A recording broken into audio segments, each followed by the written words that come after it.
HHDG.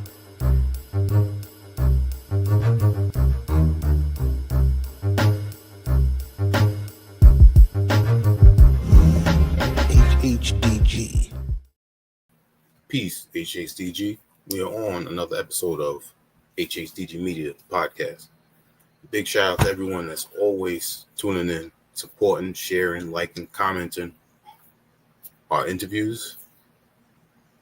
And always big shout out to our Facebook group, HHDG, which is Hip Hop Discussion Group. Fix that camera real quick. There we go. And as always, as you can see on the bottom banner, you can go to our website, hhdgmedia.com, where we have the music that we put up there, our previous written interviews, our merchandise, and also upcoming events. As always, this is made possible through our company, HHDG Media, Inc., which consists of our 5 owners, which is T. Smith, Skelly Top, Rock Vader KB, the Mayor, and myself, Wiki. For tonight, we have a young, multi-talented artist who has shown no matter what you go through, always strive for your perfection. You know, what you believe in, what your skills are, and having the ability of just resilience with no matter what anyone says about you. If you feel true to it and you actually have people that are vibing to it, supporting it, keep pushing. He is a true example of that. And with that being said, he's also, like myself, a big anime, comic book, video game fan, and a big salute to that. And he also has shown, how would I say, a true love of Japanese culture. More specific, I would say, the shinobi life. With that being said, his latest project for this year was Shinto was dropped on March 14th of this year. And he followed that up recently with a single, Censorship, which is perfect for the times that we are currently in, primarily the U.S. with, the president, as well as a lot of what's going on right now with, a lot of what's going on with trading and immigration and technology. It's all in one in the new single. But to circle back real quick, the album Shinto. This album right here is showing his elevation and continuing on of speaking on his life, his personal struggles, as well as keep pushing for that elevation like I was mentioning before, and also all of his enjoyments in life with the anime mixed in as well, the video games, his love of animals, and also just being able to uplift, which is not always the best for many of us. And a lot of us suffer with mental health. So for him to bring that to light in many ways is also a positive for me to hear in the music, because we have too much in the music where it's too fake. You don't have people bringing in genuine artistic expression through the music because they're too busy worrying about exposure. And with music, it's always about expression, no matter what genre it is. So our artist coming on for tonight continues to do that. And we're going to deep dive into that, as well as his love of everything that I just spoke about, along with his own animals. So without further ado, I'd like to introduce Bboy Ninja. Yo, yo, yo. Peace, peace. What is happening, everyone? How you doing? Good, good. How you guys doing today? I'm doing good. Appreciate I'm doing you good. having me here. I'm honored to be here. Was excited once you hit me up for this. Appreciate that. Definitely. And with that being said, the both of us have to give a big shout out to hero and novelist of the Swordcast, because that's how the two of us met. Oh yeah. Big shout out to the Swordcast, Nav Hero. They built a good community there. And yeah, if y'all are into any of the stuff we're gonna be talking about today, highly recommend checking out the Swordcast. Absolutely, definitely. And thank you too for that great intro. Appreciate everything you said. Oh, no doubt. You know, the thing is, if you're gonna have an artist on and you listen to their music, if you really listen to their music, you're gonna learn more about them. But at the Most same definitely. time, if you also follow them, it's also more to learn about that you might not have known about too much. So Yeah. I like to be able to speak on that off the top of my head, and try and give you your flowers before we go a little further into it. Thank you. Thank you. So before we dive into the music, um, tell us about a little bit of growing up in Cali, and also tell us about your love of animals. Was that something that started at an early age? Yeah, so one with the animals, I mean, I grew up with a bunch of dogs and cats in my life. I've probably had like, I don't know, 12 different animals. Oh, wow. You'll all see the logo for Spirit Animals Recordings is my current dog right now, Sarah. I love her. She's my dog daughter. But yeah, that's just animals always been my thing. I've had turtles, fish, pretty much everything you name it. Always been an animal guy. And yeah, I just feel like that kind of was something that's close to, Earth and Mother Nature and just like realness. And so I kind of let it into spirit animals being like my recording background. We all got that spirit animal inside of us.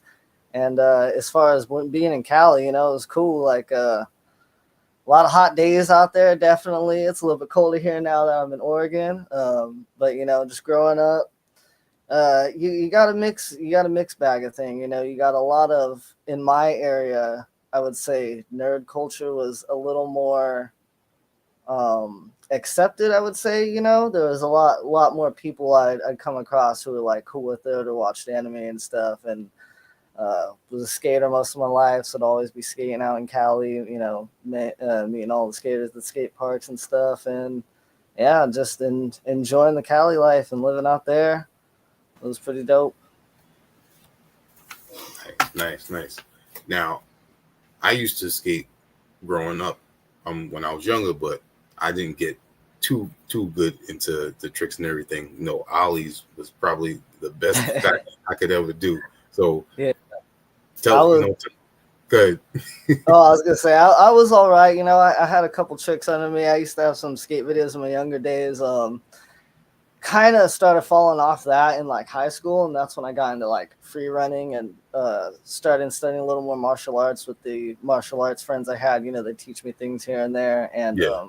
dancing and music. That was the other two that became like the biggest thing for me for sure. I mean, I Nice. kind of been dancing like literally my whole life. My mom was a dancer, my uncle was a dancer, producer, DJ, and then my dad was a DJ producer. So music, dancing, It's that's something always that was just in mixed me. It's together. in my Yeah, blood. that's Yeah. dope. That's dope. Wow. So what type of dancing did they So obviously, because I'm B-Boy Ninja, B-Boying was kind of like my first love. Been doing that since I could walk, basically. Um, yeah, I think I was like maybe 3 years old when my mom and uncle taught me to spin on my head. Shout out to them for that. And then, yeah, I got a little bit older, started getting into like popping, liquid, and robot and stuff like that. And then also got a little bit of housing and shuffling under my belt too. Nice. Definitely, Mom's in the definitely, comments. definitely Thank you, versed. Yeah, Mom. yeah. Shout out to family tuning in, man. So dancing, you know, they say that music hits the soul, and then dancing is like it's like the other part of that the balance. So Yeah. how does it feel for you to be able to embrace both? I feel like it gives me a unique perspective, you know, like I kind of got into music like fairly early on. Like my dad was having me mess around like on his turntables and stuff when I was little, but I didn't say I truly got into like making music and DJing until maybe I was like in middle school. But dancing was something I did from the start. So from that, you know, I feel like dancing is like a very physical expression of the art form, you know, where Right. you get to put it all out there in this visual scale where music gets to be, you know, the auditory part of that. So it gives me a cool perspective because like I can hear things and hear it as a dancer, but I can hear things, hear it as a producer, I can hear it as a rapper, you know, like there's so many ways to take in a song, and I feel like it just offers me more perspective when I'm like making my music and whatnot. Very true. Very true. And being that we speaking on b-boys, there's a certain aspect, and you mentioned it very well, that I don't always see too often when I watch the competitions. Like some of them, are great technically, but Hmm. they don't always have that same vibe with the music that is playing. Yeah, And it seems like sometimes they're not being properly educated on the whole history of being of b-boying, that it's not just your power moves and your technical skills. You that's vibe with facts. the it's always a resonation with the music. Yeah, no, that's straight up facts. You know, you gotta b-boying, hip hop, all that. It's not just a hobby. It's a culture, and you got to know the history about that. Like me growing up, I love b-boying and I love music. So like I went and I did all the research I can on that stuff. You know, like shout out to all the old school b-boys who started, like Crazy Legs and everyone in the Rocksteady crew and all them. You know. So, but yeah, b-boying, that's something. There's soul in that. You know, if you ain't got soul, then you ain't gonna be able to be a There it real is. b-boy, in my Yeah, opinion. You know, the same thing with hip hop too. yeah, yeah. Have you growing up, what type of events have you been to? Ooh, man, I've been on all kinds of stuff because, funnily enough, not everyone knows this, but I'm actually a double alias artist where I also make electronic music. So I've been to a lot of raves. I've been to a few hip hop shows. Like I seen Greaves. I seen, funnily enough, Too Short and E40 was at an electronic show for some DJs that were playing. They were like the mid acts, so I got to Wow. see them randomly. That was cool. And I seen K Flay. She was dope. Saw her at BFD. I think it was like my senior year, the year right out after high school or something like that. Oh, and a lot of underground parties too. I forgot. Been to some Yeah, like drum and bass shows in some warehouses. I was gonna. It's funny that you mentioned that. Growing up in New York, that's one of the key vital places for most the best drum and bass and Oh electronic yeah. is the warehouse. Oh yeah, New York got everything. Hey, shout out to you in New York because fucking they got artists of every genre that's been dope. You know, New York definitely has been repping like everything. Nice, nice.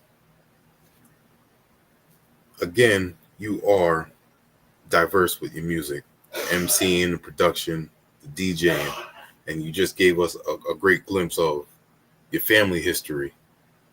But at what point did you know MCing is what I'm going to do? Producing, this is what I'm going to do. DJing, this is what I'm going to do. Yeah, so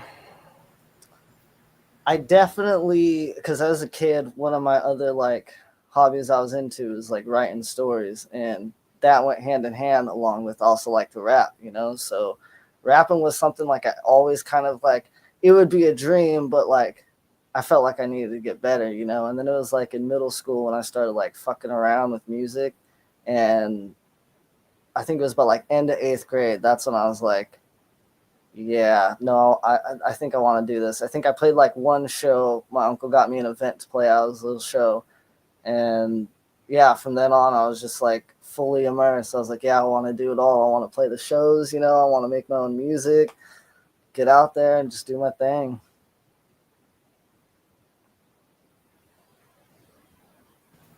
Nice, nice. Aside from hip hop growing up, what genres of music did you hear in the home? It would honestly be easier to tell you what I don't listen to, which is like country. But Okay. like, yeah, hip hop and rap and trap, drill, chill hop, like all that. Pretty much every kind of electronic music, and then I'll get crazy with that. I go like classical, jazz, some metal, some new metal, post hardcore, rock. You know, like if it's good, then you know I fuck with it. Gotcha.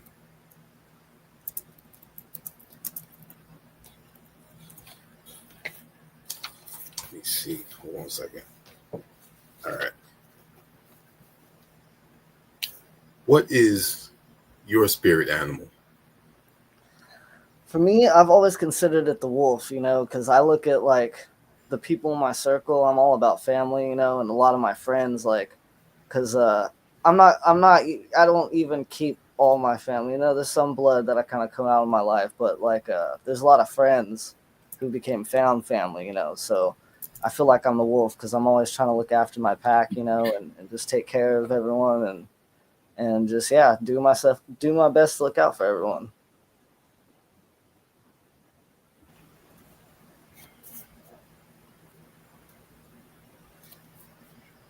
Aside from the dog you have now, and you mentioned the whole other animals that you had in the past, what do you currently have? Right now, so my dog Sarah, she's the Chihuahua Wiener. Besides her, I have a cat. His name's Nini. Is actually my girlfriend's cat, but uh, I've actually known him since he was a baby. I think I came over like the second day she got him because me and my girlfriend been friends since high school. And yeah, that little fucker, he like instantly attached to me. I remember like crashed at the house and I was sleeping on the floor and he was just 6 in the morning jumping on my face, wanting to play. But no, I love him. He's adorable. He's a big, chunky, fluffy, white cat. Let's see, actually, I'm gonna try and pull a Okay. picture up for you guys while you going for the next question. That's a good one.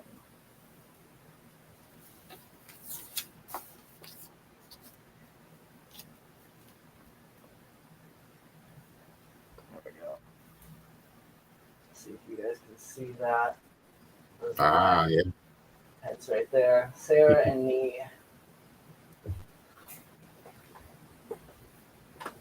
Nice, nice.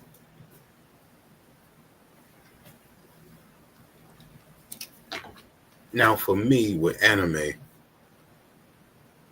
I can't. When I first watched anime, I didn't know what it was, and it was my father that was watching it, and it's a very old, very old black and white anime called Gigantor. I've So heard of it, never seen it though. at this time, I didn't know. By the time I think Speed Racer came out and Force 5, which is like my Zinger, Hmm. that's when I knew what anime was. So for you, what is your earliest recollection of anime? Shit, you know, I was just thinking about that because I watched a couple episodes of the podcast to prep, and seen that question come up. So it's hard to pinpoint down because I was pretty young, and just like you, my dad threw it on. He's like, "Hey, we're gonna watch something," and I'm kind of surprised, but it was either I want to say Ghost in the Shell, Street Fighter 2, the animated movie, or Nice, maybe nice. Vampire Hunter D. One Ooh, of those okay. three. Yeah, it was he. It was one of those three, and it was fire choices out of those. So, but I know like those were like some of the first ones I watched before I saw like Dragon Ball, Dragon Ball Z, Naruto, and all that. Yeah. I don't think if they make another Street Fighter film out, it won't top that one. Dude, that one is perfection. Yeah. People forget too, because like they'll say like the top three, like Ghost in the Shell. You know, you'll hear Akira and stuff like that, but until you mention it, most people forget about it, and then like, oh yeah, dude, Street Fighter 2 is hella good. Yeah, I love that one. As you can see in the back, I got my records back there as well. And I got to give a big shout out to my uncle who put me on to DJing.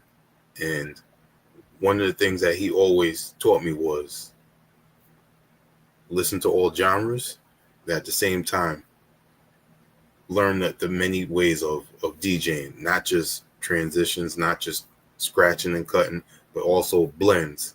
And I love doing blends because if something comes to my mind and I have the records, I want to experiment with it. But you did a very dope blend. The Mac Dre and the Thundercats theme. Oh, Yeah, that was dope. yes, you heard that. Oh yeah, that one was fun.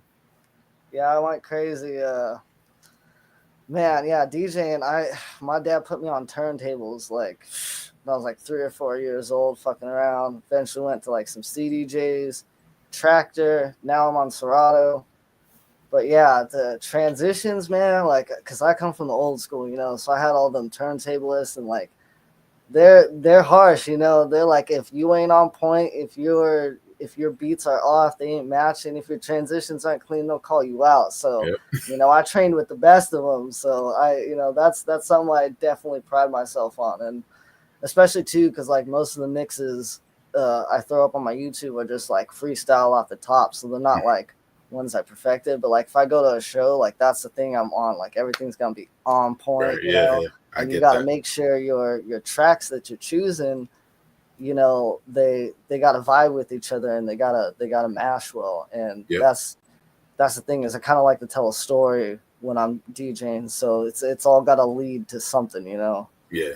And here's I got some of my records here, but here's my DJ Shadow one I got in Ooh, concert. nice. I thought that's what that was. Yeah, I got two of them. This one's the unopened one.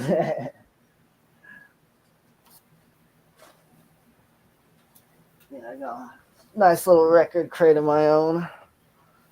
Nice. What else? Again, I'm gonna stick with the blends for a little bit because it's your own personal creativity at work.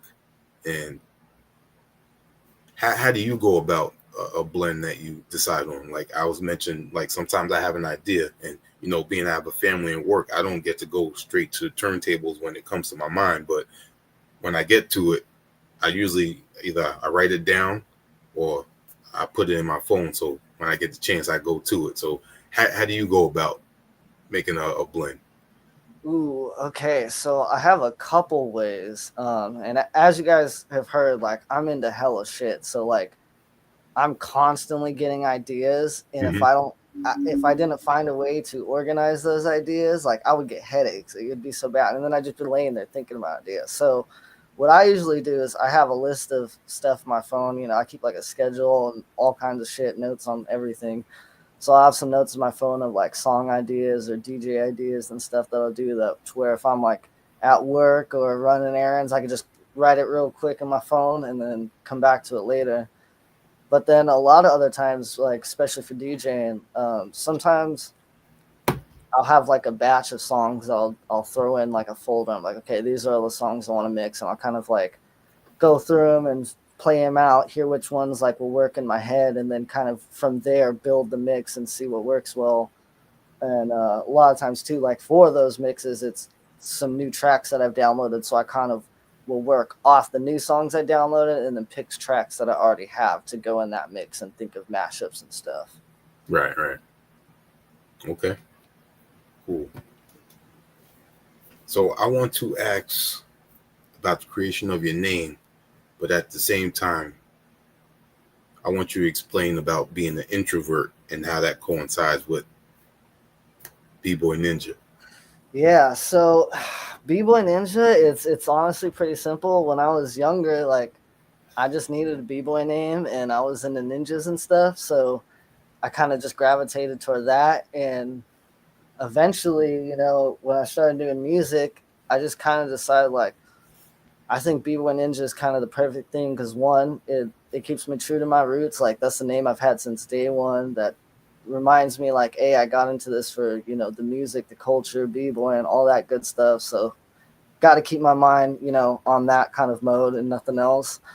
As well as like it represents kind of the two sides of like the b-boy, he being the fun one, you know, the one about having a good time and vibing, going out and partying and stuff. But the ninja, he's about the serious stuff, you know, he's about fighting the corruptions and injustices and sticking up for what's right, you know. So those are my two sides. And as far as that, I think it worked on a third level, which was like when I was younger, you know, you'd get those times like in school or something, like what's one word that describes you? And I'd always like give them a word, but like I don't really know if, you know, that word fits. Like, you know, like it describes me for sure, but not as a whole. But as I got older, I feel like the best word that describes me is either contradiction or balance, because I'm a Pisces. So I'm constantly just in this chaos, organized chaos of confliction, you know, where I'll just feel one way or the other. So I feel like the b-boy and the ninja is a good representation of that split, you know. Yeah. Oh, cool. And I think it was last month was the anniversary, 2-year anniversary, if I remember correctly, for Anime v Anime Comics. Comics. Yeah, yep. Yes, that dope project. That's actually probably one of my favorite projects I put out. It's got the reworked version of An Amalgam Spit, which is featuring novelists on there. Yep. And then it's got a few of my personal friends on there.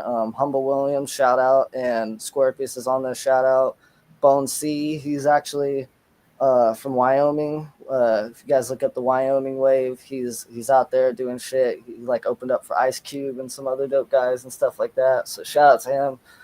But yeah, that album was a fun one that I just wanted to kind of give you a little bit of taste of everything about who b-boy ninja is. You know, you got all the trap, you got the hip hop, you got some serious stuff, you got some fun stuff, and you also get this fun idea of like there's a, for those of you who are into comic books and stuff like that or manga, there's always this fun debate people are bringing up like, oh, manga's beating Western comics, blah blah blah. So I was like, oh, let me make a little joke album about that, anime versus comics, and it'll, you can see on the cover too, my two sides. There's me in my Shinobi outfit, and then also me in my Green Arrow outfit. So you get the comic versus anime. But yeah, 2 years. Love that project. Dope. One of my favorites is Doppelganger with Scorpius. Yeah, that one. I love doing that one. That one was a good one. I remember too. I first made that beat, and I showed him like, "Yo, we're using this for my album." He's like, "This is fucking dope." Yes, and we just both immediately started writing to it that day and finished it. I think we recorded it the next week, and then yeah, eventually once the album came out, shot a music video for it. Definitely. And you mentioned novelists. Also, big shout out to other Swordcast fam, Relly Rel's on there on Kusanagi. I forgot Rel's on it. Yes, shout out to Rel's. I can't believe I forgot that dude. Rel spit some bars on that one too. He went hard. I just asked him. I hit him up. I was like, "Yo, I think your shit's dope, Rels. Do you want to do a song with me? Hop on my album." And he's like, "For sure, send it my way. Let me hear it." And then yeah, he liked it, I guess, and jumped on. So shout out to him, Rels, Relly Rels. Go check out his music. Hella dope. Spit some bars for me on Kusanagi. And with this album, you also definitely displayed your diverse sound of the music that you grew up listening to and what you listen to now in the production. Oh yeah. Man, because I listen to everything genre-wise, but I don't know. I like to throw it all, especially when I first started making music. You know, I was just B-Boy Ninja before I had my other alias, so I made electronic music. So I was super experimental, from hip hop to drum and bass to house, and then I was making shit that wasn't even a genre name yet. It was just some weird shit that I was like, let me just fucking fuck around and see what I can make. But it's been a crazy crazy evolution of my music. I definitely say you can definitely hear the sound of my influence from like underground shit, like the Rhyme Sayers crew, Grouch, Idea, MF Doom, Atmosphere.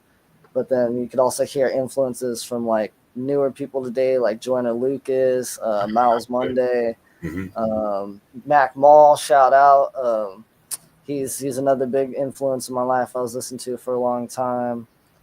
Let me think. Anyone else? Wu-Tang Clan definitely was a big one. MF Doom, Nujabes.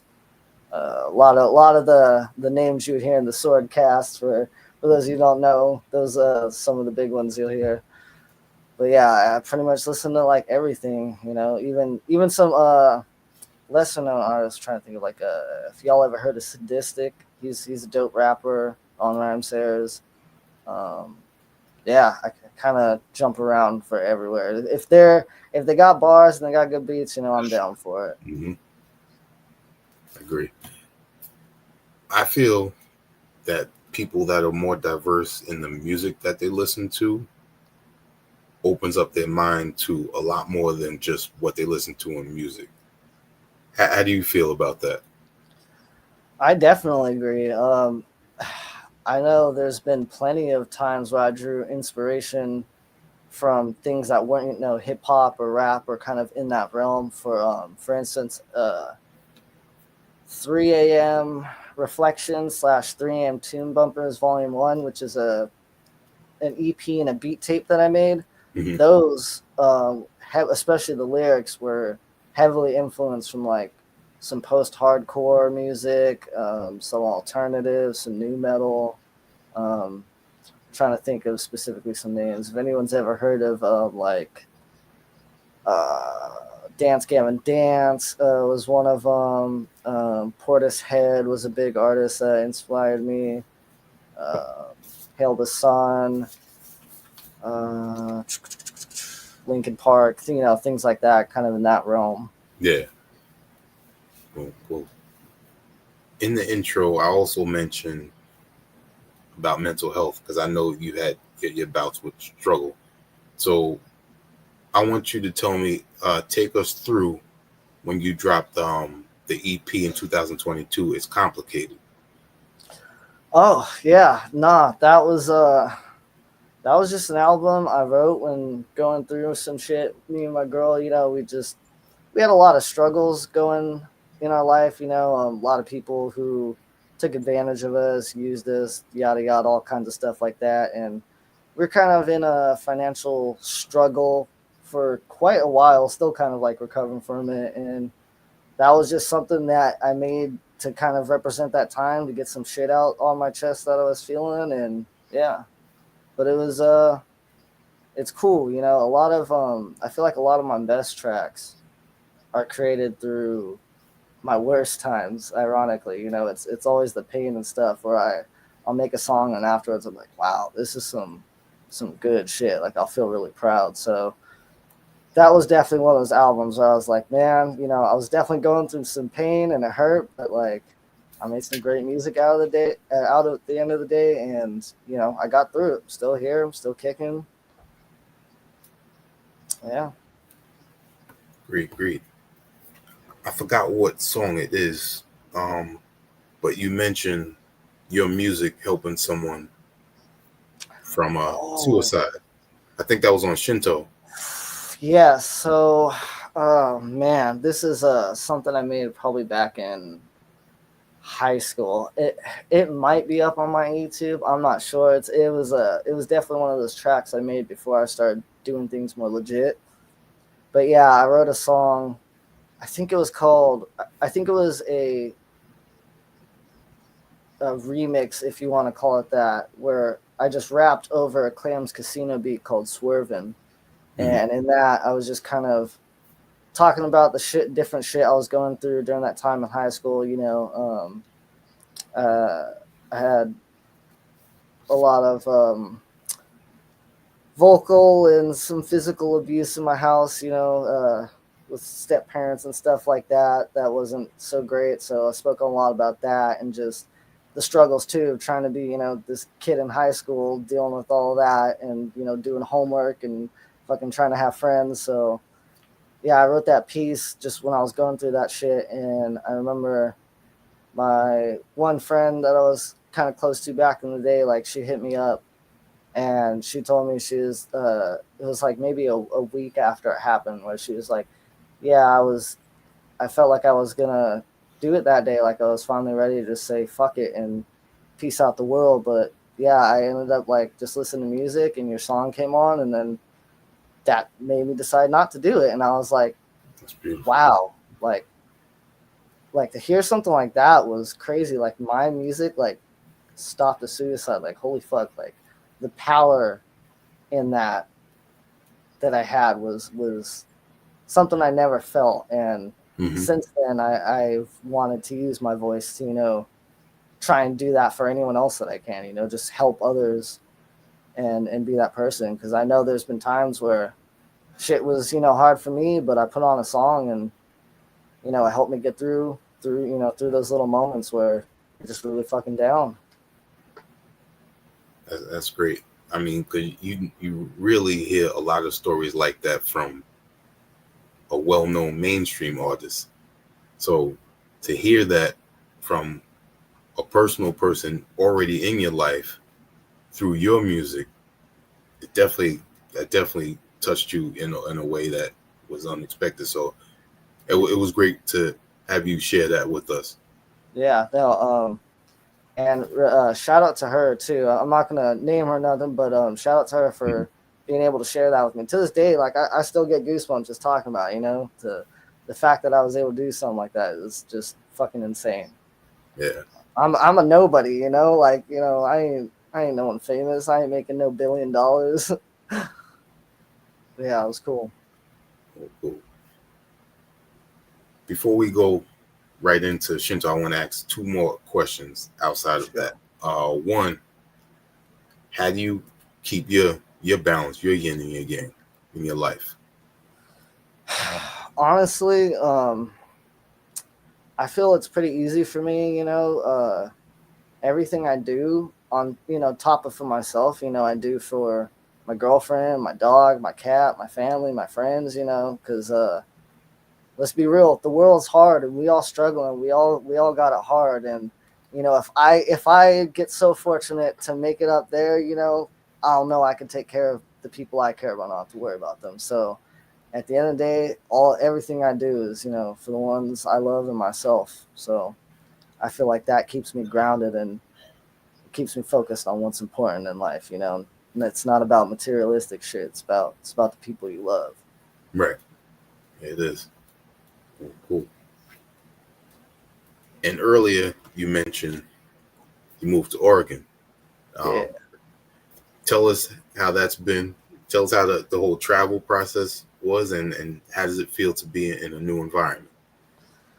Ah, man, it is honestly, I'm loving it. I think it's what I needed. I love Cali. It's my home and everything, but it was time for a change. One, it is expensive out there for an independent artist who's struggling just to get by, So coming out here is not only a little cheaper, but uh, I feel like it gave me a chance to kind of like get a fresh start, and especially Hmm. too because like right, the whole reason I moved out is because both my car and my girlfriend's car, their engines died, and so we Oh, lost our jobs because of that.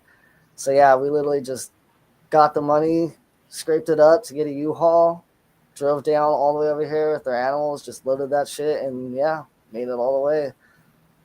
It was a fun drive though. There was a lot of beautiful sights, a lot of mountains and like snowy mountains around, and then a bunch of forest areas too. It was pretty dope. great, great. And like you were saying before we started our interview, and I always ask this for people that have been out in a natural environment, the country and everything. How's the breathing? How's the air quality and everything? So let me tell you something real quick. I'm a person who has horrible allergies, right? Ah, And okay. in California, I'm from Sunnyvale, like San Jose type area, but I moved up a little to Manteca. And man, out there, it is awful. It is garbage everywhere. The quality of the air is horrible. So I had not been able to breathe since like 2018, because that's when I moved up to Manteca. And instantly, like halfway out, once I got into the actual Oregon area, I could like breathe for the first time again. In the longest time, it was crazy. But yeah, the air out here is so much cleaner. It is nice. I'm definitely That's loving great it. to hear, man. I feel bad though. My girl, it's clean air, but she got allergies bad. She ain't used to all the pollen and stuff out here. Yeah, I'm the same way. Yeah. I was surprised. I got horrible allergies. I thought I'd be like her, but nah, it cleared me up. I'm like superhuman now.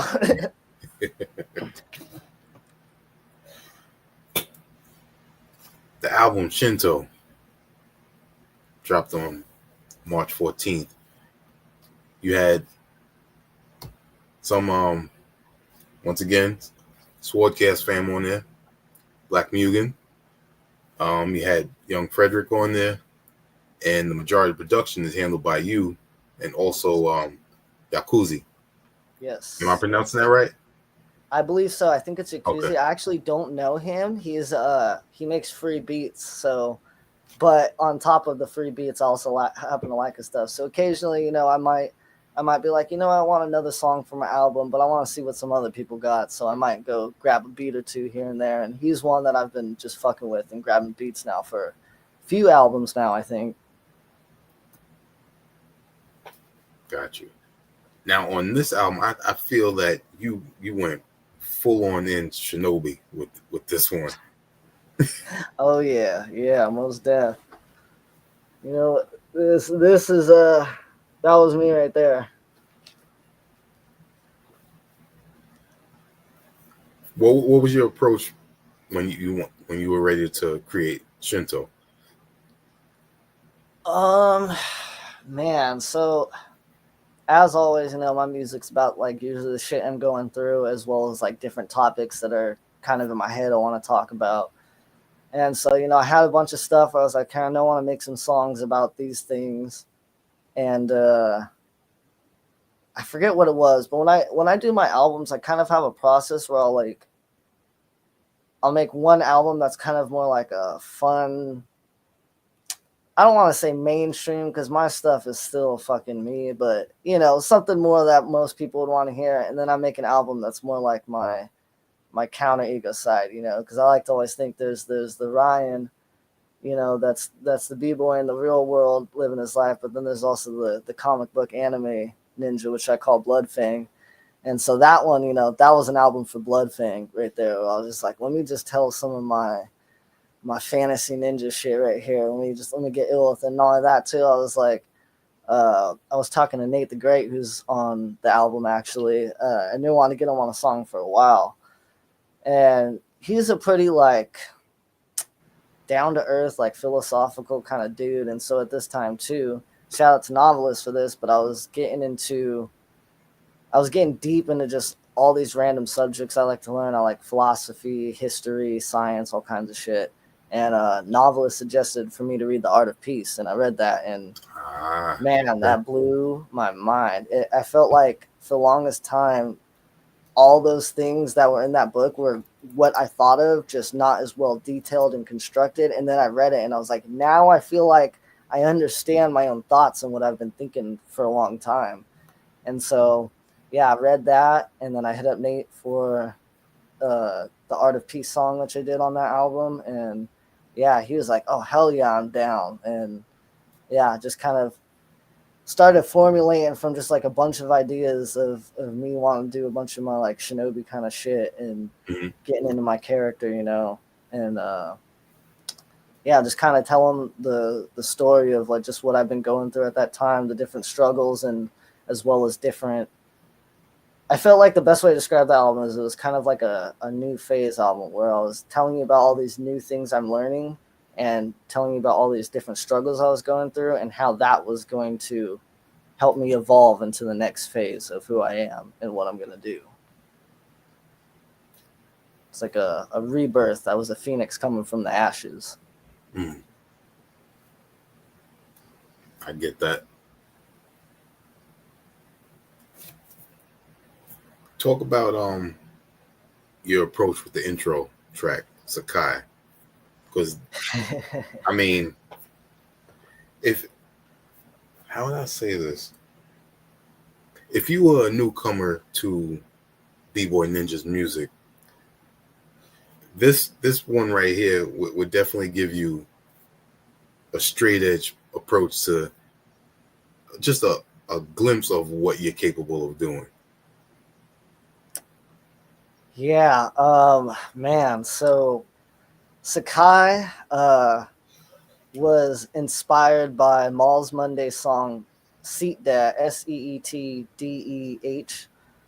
He just made this dope trap banger, and I want to just basically do a song that was kind of like that. I was like, I need something that's just a slow trap beat that I can just lay off bar after bar, on. And yeah, I was playing around with one of the little plugins I got. It's a little like Goozang plugin, and came up with like a little melody for it.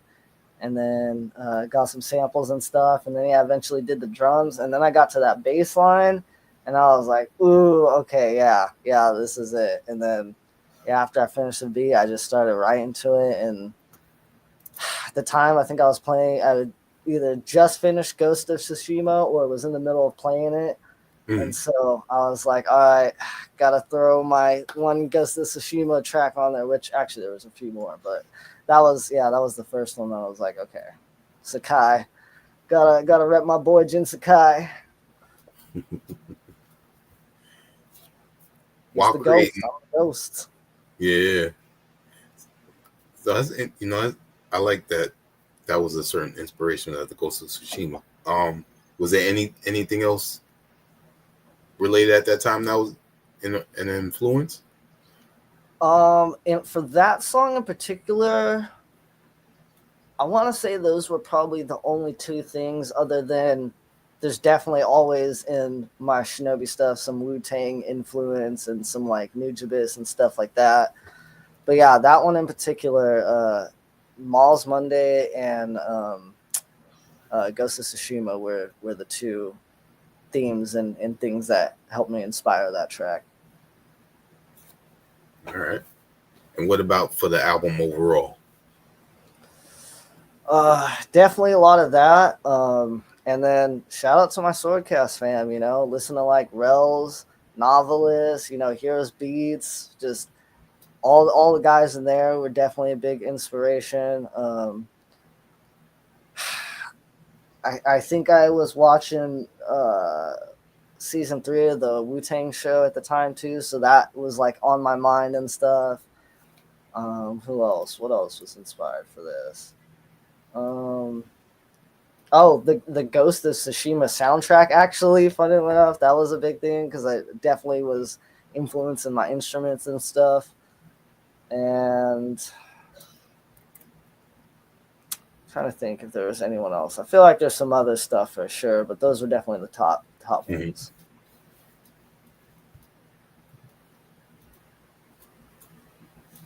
Another part that is always important with any album is sequencing.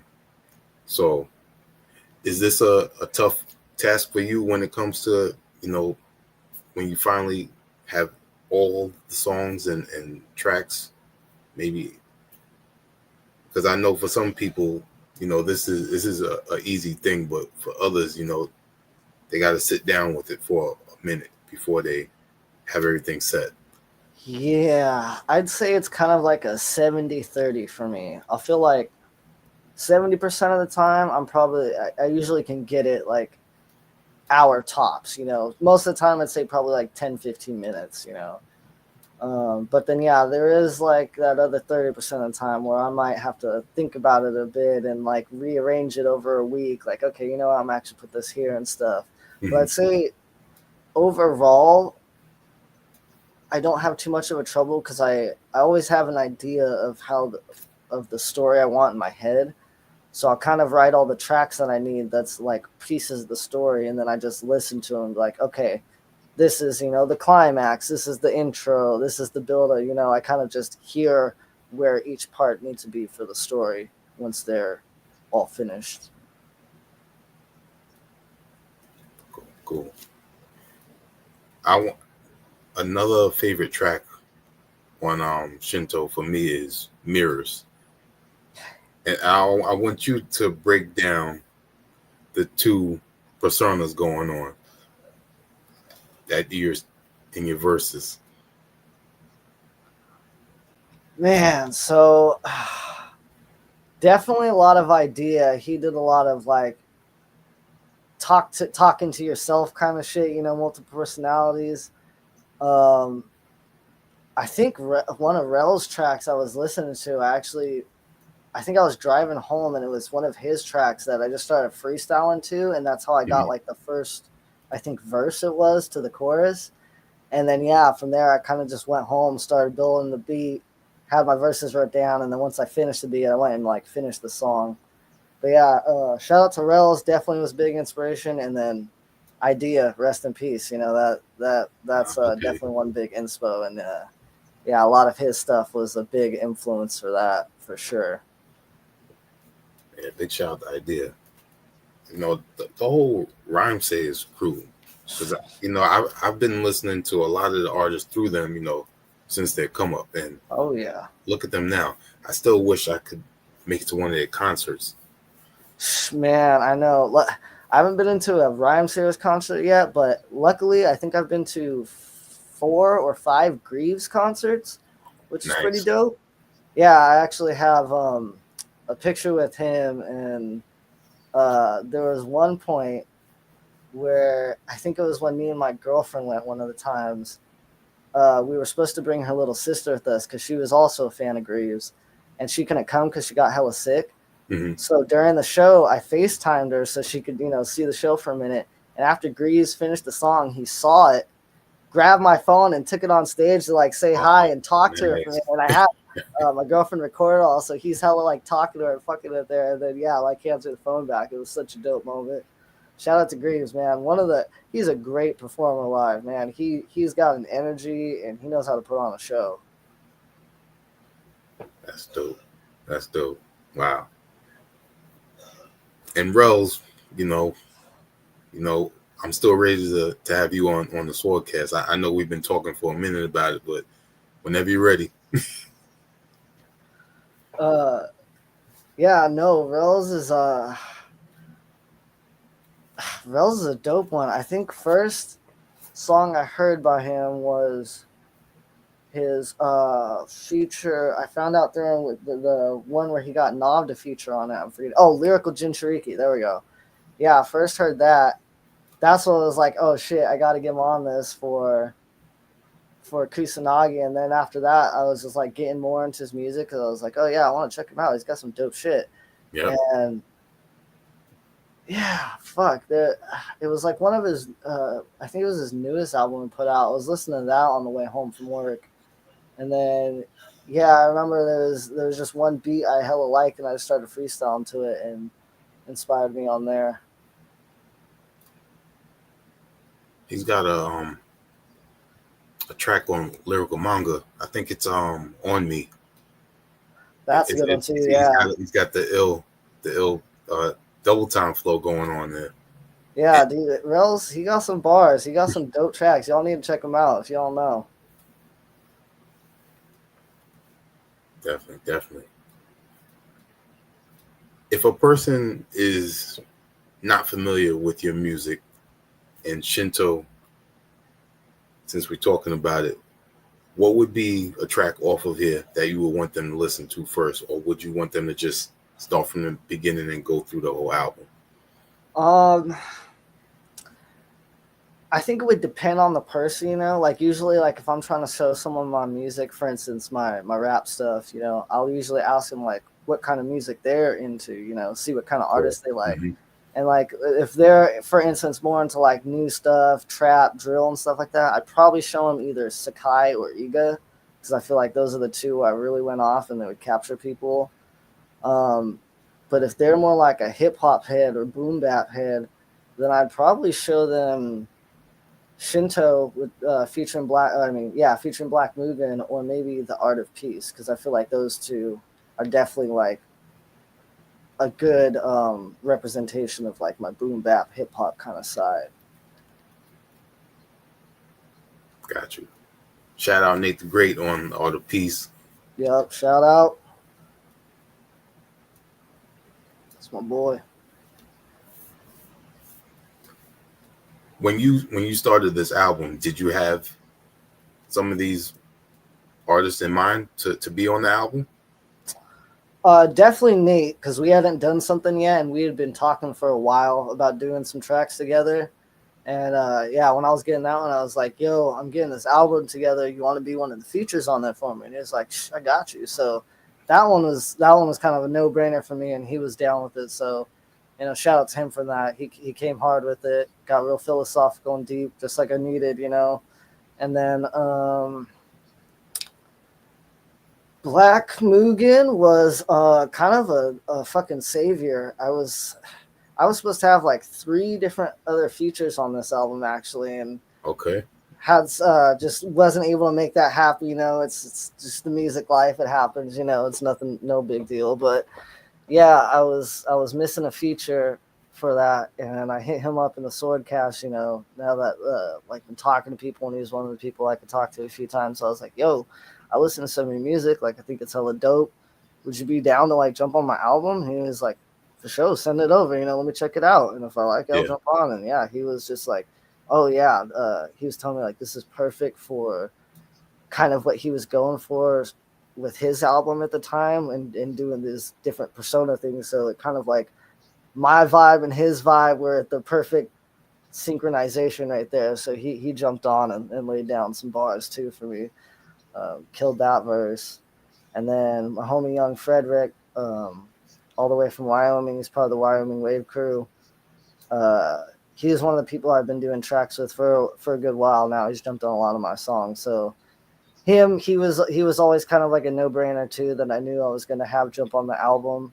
It was just a matter of like which song, and then finally I was like, "Yo, I got this one song that I haven't figured out who I want to get a feature for. Do you want to listen to it and see if you want to jump on it?" And then yeah, he ended up liking it, and then just laid down a dope fucking freestyle for me, which shout out to him, because he only does freestyles. So everything you hear by him is a freestyle. Wow. And that's tough work. That ain't no joke. I can freestyle. You got to have that in your belt if you're a true MC, in my opinion. But for him to do that every track, that's impressive. That's dope. Wow. And also, Black Mugen, Enobong, and also Sherm. Sorry, it's Sherm Sticks. Dropped that the new track today. Mugen Jazz. Yeah. Shout out to him. Man, he be killing it, dropping tracks. I'll say this: I'm one of the few people who puts out, who's constantly working and putting out music. But he's also got that belt on him too, and he be dropping bar after bar, dope beat after dope beat. Y'all need to check him out. That's the homie right there. Black Mugen, King MZA. That's 3 Eyes and King. Yes, indeed. Yes, indeed.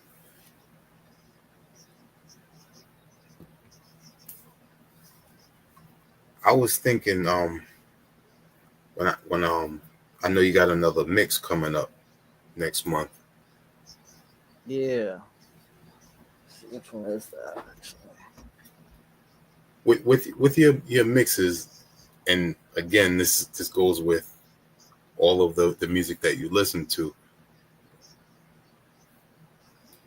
Where do you find your piece to do these no pressure mixes? Ooh, man, I just kind of will prep like a bunch of like DJ sets I want to do, like different mixes and stuff, and just have them ready on the computer. And then that way, whenever like I'm just in the mood and I have nothing to do, I'll just set up real quick, record a mix, and then edit the video, throw it up on YouTube. But yeah, I do those in my downtime when I'm just bored and I don't know what to do. I'm like, I'm just record one of these mixes real quick, have them all set. Set up the camera sometimes, get a nice video for it. Mm-hmm.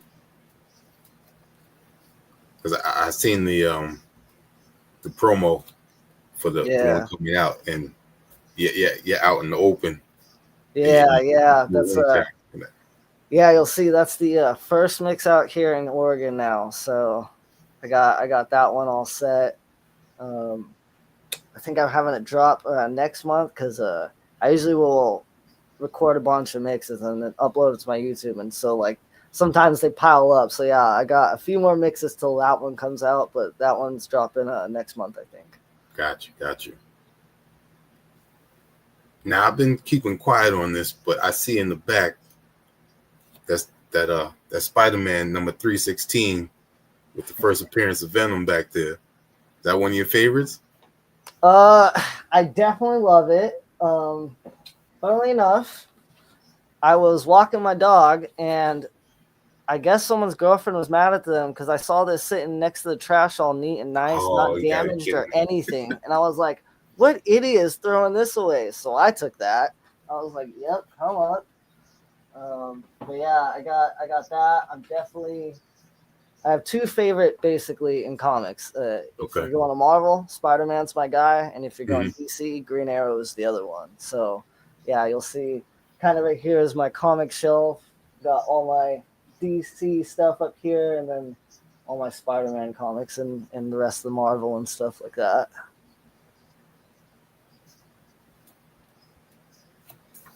Nice. What else you got back there that's some of your favorite stuff? Ooh, okay. Well, first, I don't know how well you guys see it, but up here, signed poster from Novelist that I got with my Swordcast shirt. Got some pictures and stuff, and then I got this cool holographic Black Flag Assassin's Creed poster, which is pretty dope. I got this Green Arrow one. I got two Green Arrow ones, actually. I got one of them as a Christmas present and one I bought.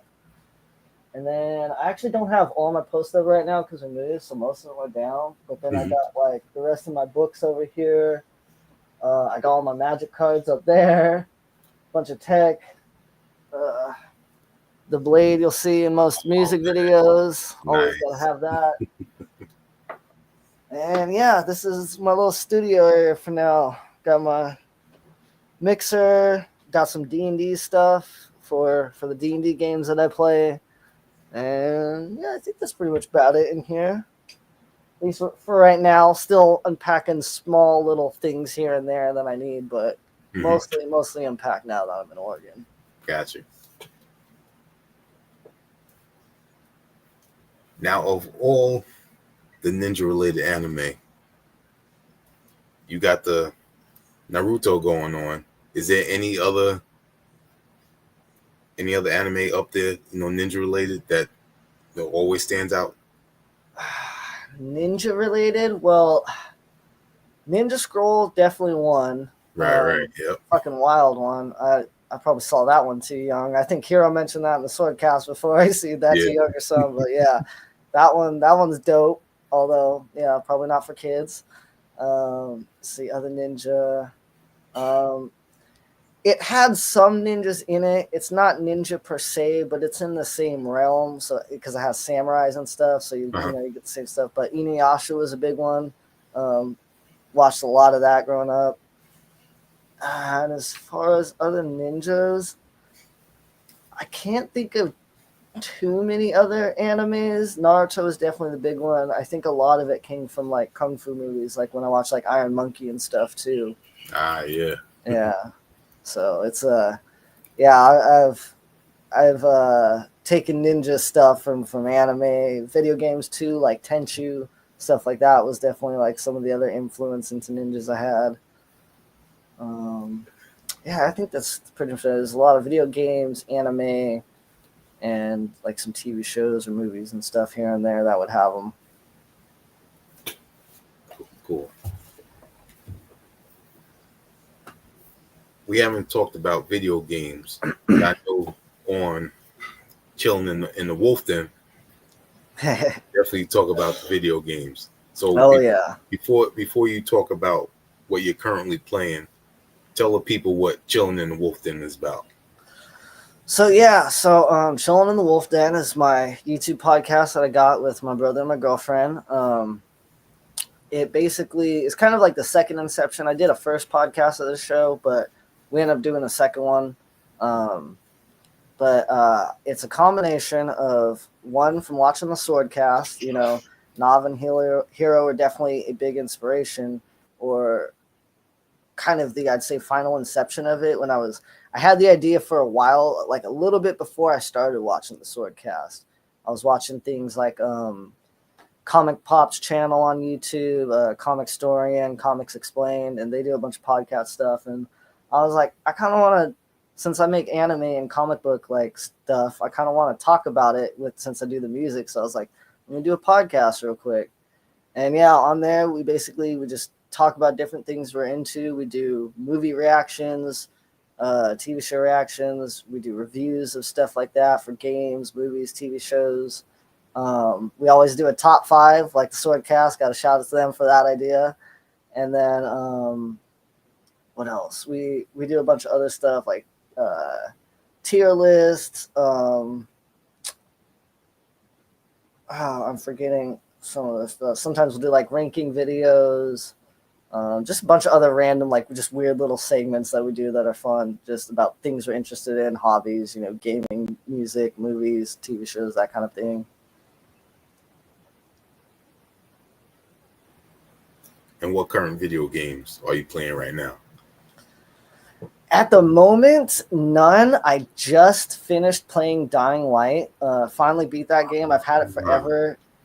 Like third go around, but it was one of those things where like I would start it and then months would go by and then I'm like, fuck, I might as well just start over because I don't remember even the fucking controls.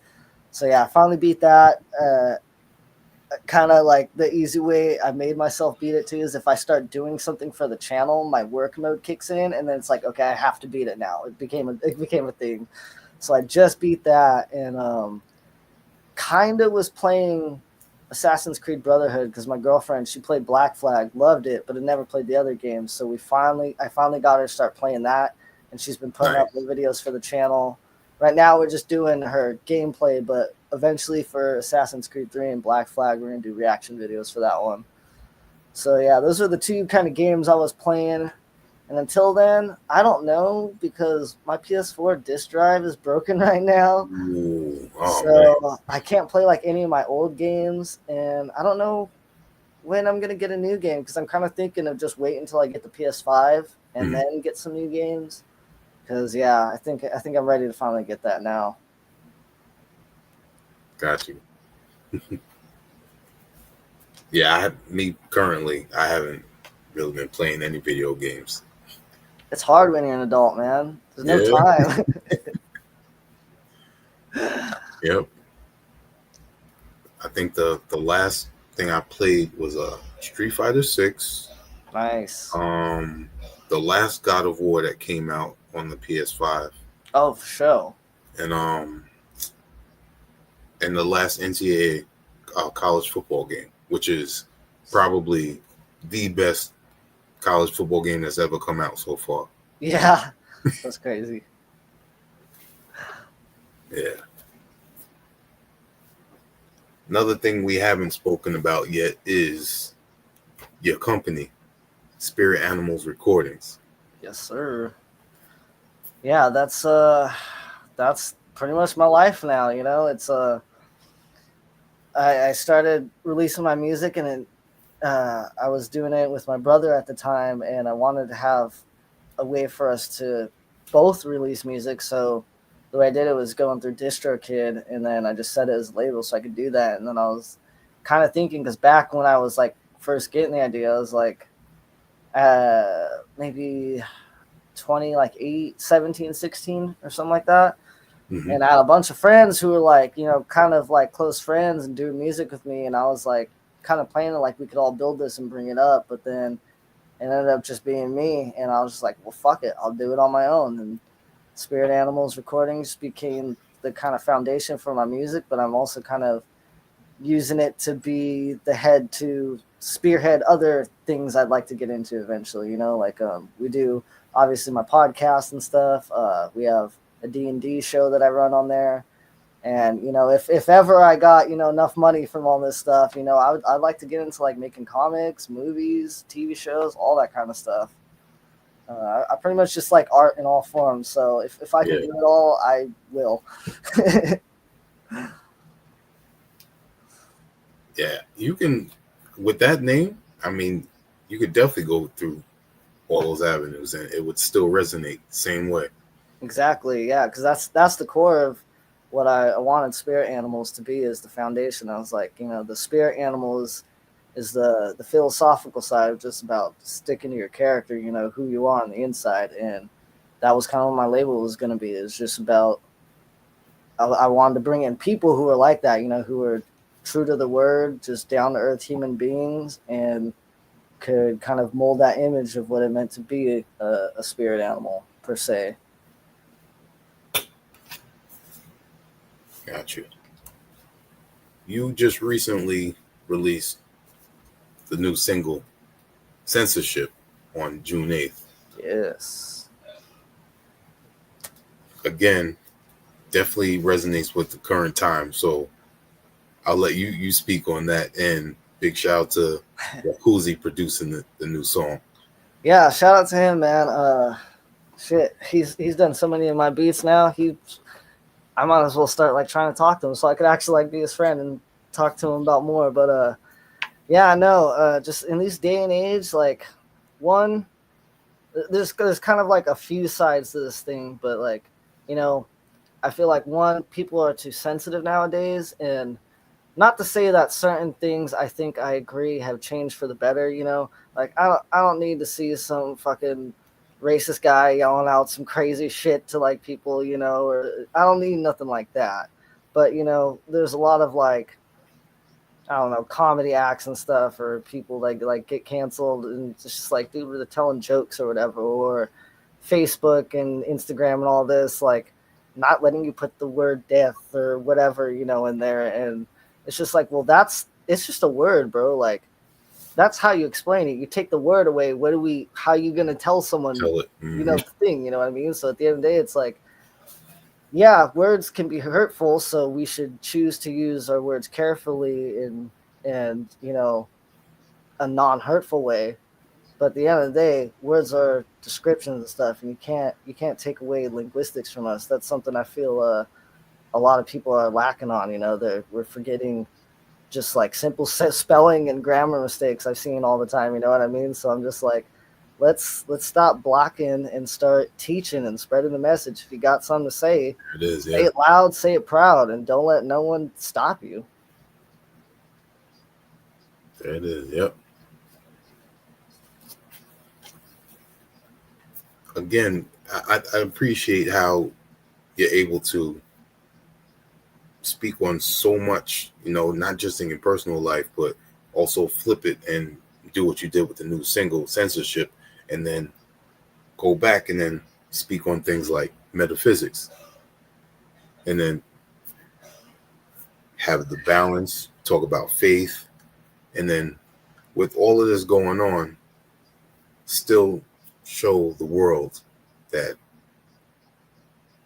without any doubts, still push to strive for success. Yeah, man, that's I always tell people like there's one easy way to describe my style. Is I'm like Bruce Lee and Jeet Kune Do, I I go in to all these different martial arts styles, and I master them, I learn them, and then I take the techniques that I feel that work for me, and I put it into my style to evolve it and add to it, and just that sense of like diversity and versatility. Just I take that in all realms, and not only just like being able to rap over the different type of beats, but different subjects. I could do the party songs where you're just out there having a good time with your friends. I could do the deep songs about going through shit. I could do philosophical songs. I could do songs about anime. Like it don't matter. It's just like whatever I feel like spitting about and talking about. That's what I'm gonna do. And yeah, there's nothing. You can't box me. You can't put me in a frame. That's for sure. Absolutely cannot. and and throughout this interview, I have been putting the link for not only your IG for your page, but also for Spirit Animals recordings, as well Thank as you. both link tree links. Sick. So Thank you. Thank you. y'all have all the necessary resources to find out more about him after this interview is over, and also continue to support. And once again, the new album, Shinto, is currently out there, and you can go check those links to definitely listen to it. And we're not over just yet. I just always want to let people know places to reach the artist. So, oh yeah, we ain't going nowhere yet, guys. We in this. you got to tell us, what martial arts disciplines did you practice coming up, and what are you currently doing right now? So right now, nothing. I would definitely, once I'm got my life situated again, I do definitely want to take some classes. Mm-hmm. I was thinking about doing either getting into my shinobi roots and finding some ninjutsu classes, or maybe some like Muay Thai or Taijutsu, something like that. But as far as training throughout my life, it's been very interesting. I took some karate lessons when I was younger for a little bit. I think I Mm-hmm. got to like my blue belt or something like that. And then and that was at uh I'm forgetting the name, but Ernie Reyes, who was in the Teenage Mutant Ninja Turtles Yeah. movie, that was his school that I was studying at. But then throughout life, I had just a bunch of different martial artist friends, and because I was just always interested in that, just like whenever I kind of met someone in that realm, like occasionally I just like have them teach me something, or we'd spar or whatever, and yeah, I would just like with my rapping, I would just pick up things and add it into who I was and adapt it. So I am by no means like a professional or like someone you should take advice from, but I have a little bit of training here and there.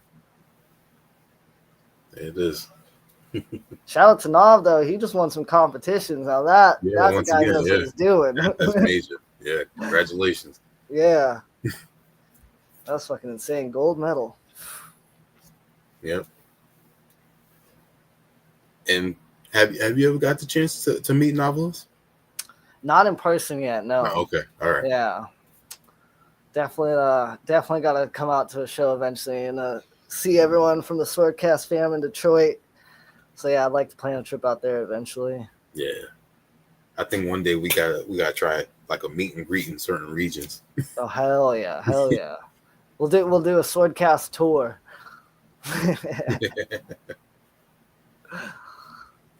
That would definitely work.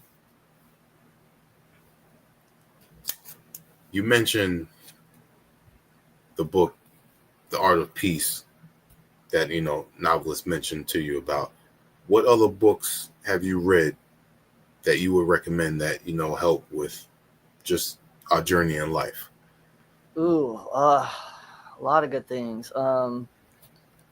One of the more recent ones I just finished up, which is some pretty heavy stuff. Honestly, I'm gonna have to go through it a few times, but that was The Mhm. Ghost in the Machine, kind of some of the stuff that inspired the Ghost in the Shell movie.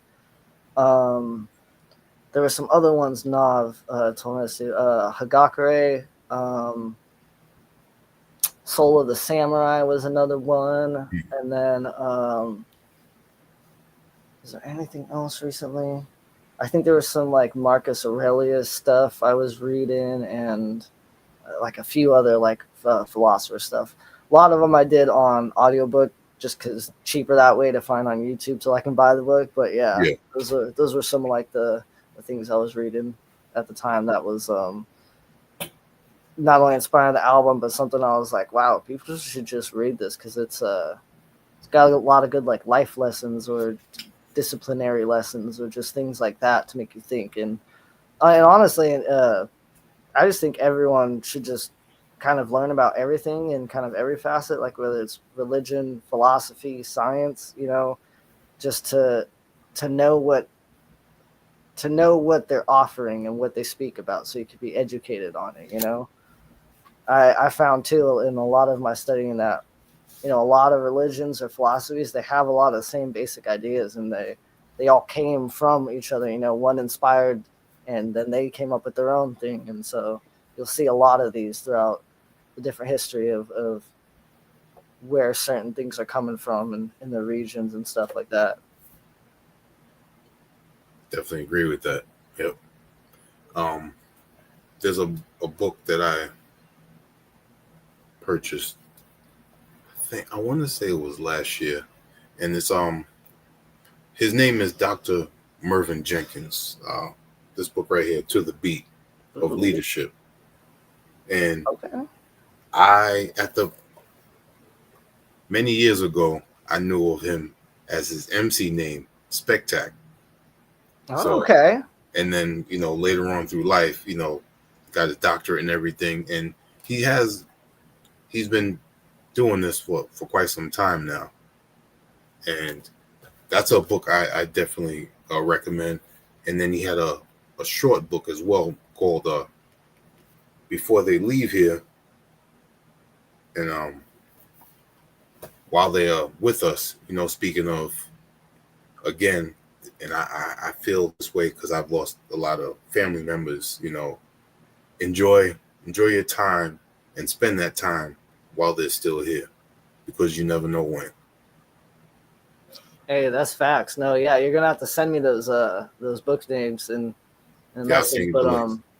no, that's true. And because shoot, I've lost now a lot of people in my life to death and stuff, and even just like people coming and going who you just get distant or something happens and you have to cut them out of your life. But that's something I can agree with. Definitely, just for the ones you love, enjoy that time you got with them and appreciate it. Because I'm definitely a person who already looks very forward thinking, and like I feel like a lot of times I'm looking at myself from the future, looking back in the past, Mm-hmm. and I know there's a lot of times where like I won't be present and really feel it, but then there are times where I'll literally be sitting or chilling with some like friends, and I'll just get this overwhelming feeling of just like, wow, I know I'm gonna look back on this moment and be like, fuck, these were some good times. You know what I mean? Like, so Yeah, I definitely try and always be present, and especially when it comes to family and friends, I think everyone should try and remember those. It's those small moments a lot of yep. times that are gonna be the ones you miss the most. It's not always the big stuff; it's the little stuff. It's little things. Yeah, it's very important. Yeah,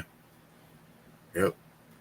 And another thing is, and sometimes I think, actually not sometimes, I do it a lot. I'm one of those people that I don't like to procrastinate on certain things that I know can get done efficiently, and then move on to something else, or just be able to relax later on. So at times when people say, "Oh, don't worry about that, you could do that later," to me, I feel that if I can get it done now, I'm just gonna go and do it. Yeah. No, I'm very much like you in that way, then, man. Because like, it's just a lot of things. Especially like when I was a kid, I was like pretty lazy. I never wanted to do chores, sleeping. Like I wasn't Same horrible, here. but Yep. I was a fucking kid, a Yep. typical kid. But yeah, once I got older, man, I became my mom. I got her like OCD cleaning everything. It's just like it's one of those things where it's like, well, if I can rest later, why don't I just do it now and then I can rest? You know what I mean? Exactly. So Yep. yeah, I'm usually just the I'll just get it done now type of guy. Cool. Now I don't want to keep you much longer, but I want to ask one more thing. Being that you're speaking on family and your mom, tell us something that happened in your past that has helped you right now or throughout your adult life, to continue on. Oh, man, there, there's a lot. I would say though, probably the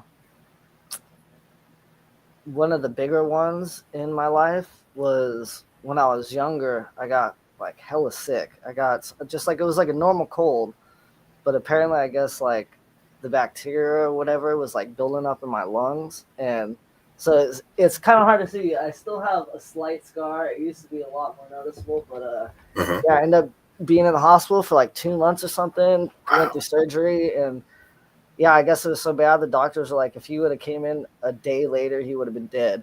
And so yeah, it was a crazy, scary time, but at the same time, I never truly felt the fear that I kind of think about now that I'm older, like out of it, because of how well my parents handled that situation.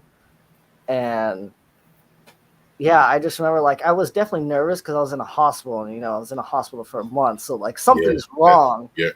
But the way my parents handled it was just so well that I never really saw how scared they were. And now that I'm older and like got to hear the stories behind the scenes, like that became like kind of a monumental moment as far as not only how to care for someone, because like they were there every day, making sure I was all right, making sure someone was in the hospital with me at all times, you know what I mean?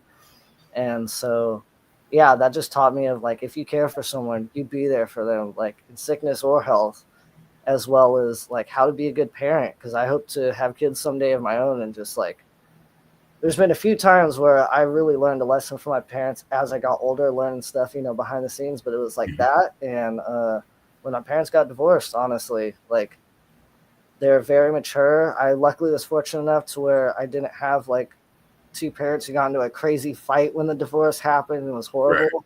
Oh, that's But good. yeah, they were they were just very logical and very understanding. They put me first, and because of that, I just kind of looked at it with just a very realistic approach. Even as like a 3-year-old kid, I was just like, well, if you guys don't love each other anymore, then you shouldn't be together. You should be with someone you love. And so, yeah, I don't know. It's just very logical, but I think it's just like those kind of two moments definitely cemented some important things to me, especially because of how much I want to have kids one day. I was like, this is what it means to be a parent, is to Yeah. do, not let your child be fearful when they're, an inch away from death, or, to not make their life harder just because you and your spouse don't love each other anymore.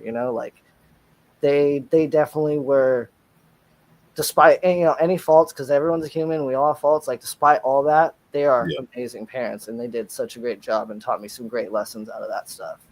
That's great. That's great Yeah, that they handle it like that, because their character is is a big influence. So very much. Yeah, and that's great for growing you up, to be all able my to witness that. friends, yeah, growing up, all my friends pretty much had horrible parents, and it would hurt to see like some of the stuff that they have to go through. And so I was smart enough kid that I got to see those differences of how my parents treated me versus how a lot of other people's parents treat them. And I was like, damn, I'm fucking lucky. Like, Yeah, and that's the type of parent I want to be. yeah. And also a big salute to your parents, at the time when you were in the hospital. Yeah. You know, Shout I out to my say parents. I say this a lot because of when I was hit by a vehicle and all the issues that I suffered with that. Lord. Um, be grateful that you're telling the story and not someone else. Yeah, no, every day. It's crazy because I didn't know how close I really was to death, and I've almost come close to death quite a few times in my life. I've just been in a lot of crazy shit, but yeah, every day I just think like, Scary. fuck, Yep. I, I could not be here right now, and that's wild to think, and it makes me appreciate that I am here. Very great. And that is a great way to end off our conversation. So once again, B-Boy Ninja, thank you so much.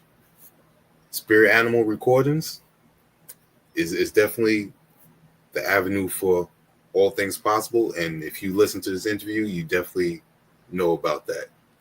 Facts. Definitely check out the new album Shinto, as well as the new single Censorship. Yes, sir. Thank you Yeah, again. and thank you for having me. It's been an honor and a pleasure, man. Appreciate it. Definitely.